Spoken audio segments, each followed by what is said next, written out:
بسم الله الرحمن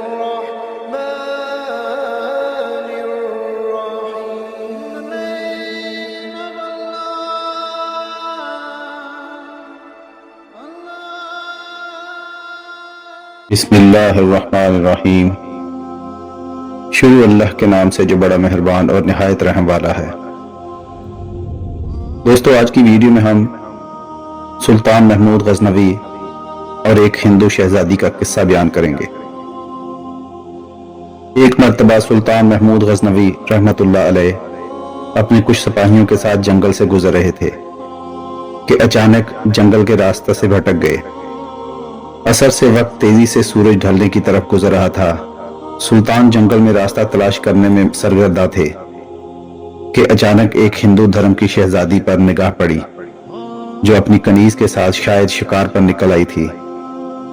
اکیلی شہزادی اور اس کی کنیز اس چیز سے بے خبر دریا کے کنارے پاؤں ڈبوئے بیٹھی تھی کہ ان کے پیچھے ایک جنگلی ریچھ پہنچ گیا. اس وقت تک کہ سلطان کا تیر اس کے حلق سے آر پار ہوتا، وہ ریچھ شہزادی کی کنیز کو ایک ہاتھ کے پنجے سے ضرب دے چکا تھا. اس سے پہلے کہ شہزادی اپنا ترکش سنبھالتی اور تیر کمان میں لگاتی، شاید بہت دیر ہو جاتی. سلطان محمود غزنوی رحمت اللہ علیہ نے پے در پہ 3 تیر اس جنگلی درندے پر دے مارے، جس سے وہ ڈھیر ہو گیا. شہزادی کو یہ جاننے میں مشکل نہ ہوئی کہ اس مہارت اور بہادری کا مظاہرہ کوئی جنگجو سپہ سالار ہی کر سکتا ہے. شہزادی سلطان کی طرف متوجہ ہوئی، اظہار تشکر کے لیے اپنا تعارف کراتے ہوئے بولی، میرا نام سمرتی ہے، میں جے پور ریاست کے راجا کی اکلوتی بیٹی ہوں. میری جان بچانے کا شکریہ. میں تمہیں اپنے باپ سے کہہ کر فوج میں اعلیٰ عہدہ دلاؤں گی. ویسے تم ہماری فوج کے سپاہی لگتے نہیں ہو. بتاؤ کہاں سے تعلق ہے تمہارا؟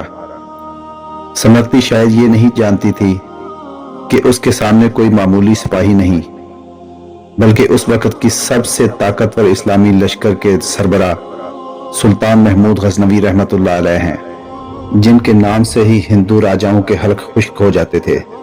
سلطان نے مختصراً اپنی شناخت ظاہر نہ کرتے ہوئے کہا، جی کسی اور فوج کا سپاہی ہوں. چلیے محترمہ، میں آپ کو کسی محفوظ مقام پر پہنچا دوں. آپ میرے پیچھے چلتی جائیں. اندھیرا بڑھتا جا رہا ہے، راستہ نہ ملا تو شاید اسی جنگل میں رات بسر کرنی پڑے گی. شہزادی سمرتی جان چکی تھی کہ یہ شخص لالچ اور خوف سے پاک ہے. وہ سلطان کی نظروں میں حیا دیکھ کر خود کو محفوظ محسوس کر رہی تھی. جنگل کی خاردار جھاڑیوں کی وجہ سے شہزادی کا پیرہن مختلف جگہوں سے چھلنی ہو چکا تھا. شہزادی تھکاوٹ سے چور ہو چکی تھی. سلطان نے شہزادی کو ایک سخت پتھروں اور درختوں کی اوٹ کی طرف اشارہ کرتے ہوئے کہا، شہزادی آپ ادھر آرام کر لیں. رات کی تاریکی بڑھ رہی ہے اور موسم میں بھی تغیر کے آثار ہیں. اندھیرے میں مزید سفر گھنے جنگل میں کرنا دشوار ہے.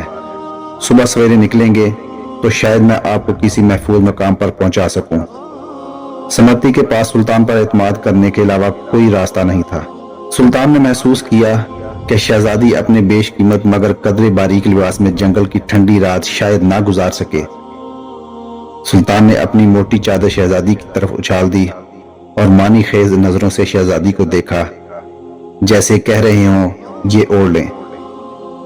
شہزادی نے بلا جھجک چادر اوڑھی اور ٹیک لگا کر درختوں کی اوٹ میں پاؤں بسار لیے. اس کی نظریں سلطان کے چہرے کی طرف جمی ہوئی تھیں، جو نظریں جھکائے ایک قریب پڑے پتھر پر بیٹھ کر آگ جلانے کی کوشش کر رہے تھے. بالآخر آگ جل گئی. اس کی روشنی میں سلطان کا نورانی اور بھرا ہوا وجاہت والا چہرہ چمک رہا تھا. سلطان نے شہزادی سے قطع نظر مٹی سے تیمم کیا اور نماز پڑھنے لگے. شہزادی کو جھٹکا لگا، اوہ یہ تو مسلمان لگتے ہیں.